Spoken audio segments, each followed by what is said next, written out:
Isang lalaki ang patay sa naganap na shooting incident sa Butuan City. Na-recover naman sa pinangyarihan ng krimen ang mahigit 400,000 pisong halaga ng shabu. Patuloy ang isinasagawang investigasyon ng pulisya sa pinag-ugatan ng insidente at pagkakakilanlan ng sospek.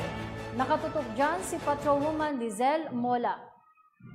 Pasado ang 6 ng gabi na nangyari ang insidenteng pamamaril kung saan isang individual ang patay sa Purok 1, Arcalo Street, Barangay 17, Fort Poyohan, Butuan City.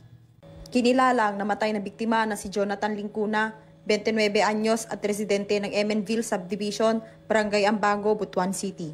Batay sa inisyal na investigasyon, habang minamaneho ng biktima ang kanyang motorsiklo kasama ang dalawa nitong angkas, ay nilapitan ng riding in tandem at pinaputukan ng 4 na beses. Na-recover sa pinangyarihan ng krimen ng 4 na basyo ng bala, isang sling bag na naglalaman ng 60 gramo ng hinihinalang shabu na nagkakahalaga ng 400,000 pesos, digital weighing scale at pera. Na-recover din ng pulisya sa biktima ang hindi pa matukoy na kalibre ng pistol na nakasuksok sa kanyang hawakan at 6 na bala sa loob ng bulsa ng jacket nito. Nagsagawa naman ng mas malalim na investigasyon ng Caraga PNP upang matukoy ang motibo at pagkakakilanlan ng suspek, maging na rin ang pinagmulan ng iligal na droga.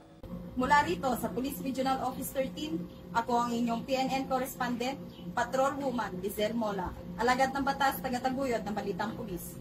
Maraming salamat, Patrolwoman Mola.